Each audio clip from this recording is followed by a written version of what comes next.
inkastoo Mareykanku mar labaad horjoogsaday bayaan uu golaha ammaanku soo saari lahaa oo uu ku baaqay in colaadda la joojiyo, ayaa madaxweynaha Mareykanka Joe Biden waxa uu sheegay in uu taageersan yahay xabad joojin 8 maalmood oo ay colaad ka dhex aloosneed Gaza iyo Israa'iil iyo sidoo kale ururada Falastiiniyiinta.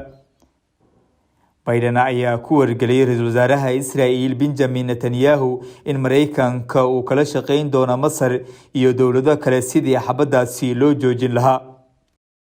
Sida lagu sheegay warbixin uu soo saaray aqalka cad, Biden ayaa waxa uu Israa'iil ka dalbaday in la joojiyo wax kasta oo qalalaasa oo shacabka waxyeello u geysan kara.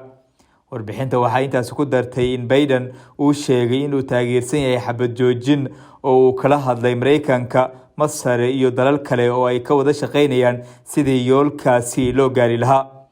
Iyadoo ay sidaasi tahay ayaa haddana Biden uu ansixiyay heshiiska Israa'iil lagaga iibinayo hub qiimihiisa uu dhan yahay $735 milyan oo dollarka Mareykanka ahi.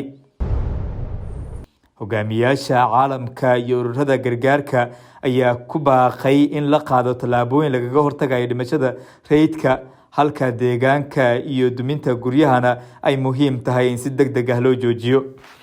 Mareykanka ayaa markii saddexaad diiday qorshaha golaha ammaanku uu ku doonayay in uu ku soo saaro bayaan Israa'iil looga dalbanayo in ay joojiso weerarada militariga, waxaanu taa beddelkeeda ku nuuxnuuxsaday in loo baahan yahay dadaalada diblomaasiyadeed.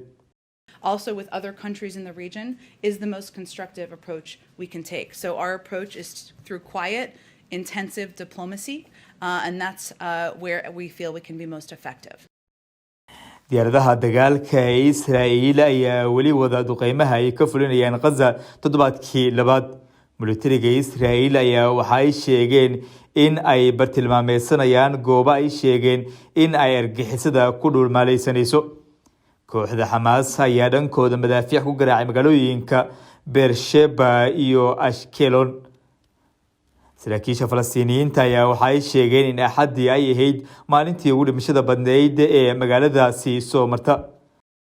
Waxaa duqeynta Israa'iil ku dhintay 42 qof sida ay saraakiisha Falastiiniyiintu sheegeen. Cabdi Jaliil Cusmaan, warbaahinta SOM TR TV, Ankara.